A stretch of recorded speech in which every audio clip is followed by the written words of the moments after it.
அண்மைச் செய்தி. நாகை அருகே நாகூர் பகுதியில் 110 சவரன் நகை கொள்ளையடிக்கப்பட்டுள்ளதாக அண்மைச் செய்தி வெளியாகியுள்ளது. நாகை அடுத்த நாகூரில் பூட்டியிருந்த வீட்டில் 110 சவரன் தங்க நகை கொள்ளையடிக்கப்பட்டுள்ளது. அதனை அண்மை செய்தியாக பார்த்துக் கொண்டிருக்கிறோம். வீட்டின் உரிமையாளர் குடும்பத்துடன் வெளியூர் சென்றிருந்த நிலையில் மர்ம நபர்கள் கைவரிசை காட்டியுள்ளனர். சம்பவ இடத்தில் கைரேகை நிபுணர் மற்றும் மோப்பனாய் உதவியுடன் போலீசார் சோதனை நடத்தி வருகின்றனர். மேலும் இந்த சம்பவம் தொடர்பான முழு விவரங்களை செய்தியாளர் மூர்த்தி வழங்க கேட்கலாம். மூர்த்தி, இந்த கொள்ளை சம்பவம் குறித்த விரிவான விவரங்களை பகிர்ந்துக்குங்க. வணக்கம் அரசி. நாகூரில் பூட்டியிருந்த வீட்டில் 110 சவரன் தங்க நகைகளை மர்ம நபர்கள் கொள்ளையடித்து சென்ற சம்பவம் பரபரப்பை ஏற்படுத்தியுள்ளது.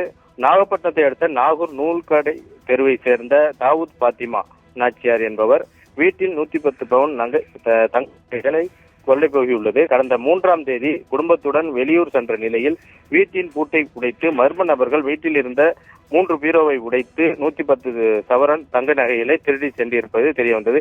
இன்று வந்து வீட்டின் தாவூத் பாத்திமா வந்து பார்த்தபோது பூட்டு உடைக்கப்பட்டு பீரோவில் இருந்த நகைகள் திருட்டு இருந்ததை பார்த்து அதிர்ச்சி அடைந்துள்ளார்.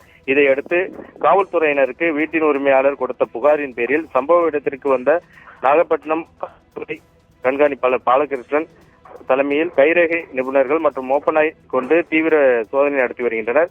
இந்த நிலையில் பரபரப்பாக காணப்படும் நாகூர் பகுதியில் ஒரு வாரத்தில் 3 இடங்களில் திருடு போய் உள்ள சம்பவம் நாகூரில் பொதுமக்களிடையே பெரும் அச்சத்தை ஏற்படுத்தியுள்ளது. அரசு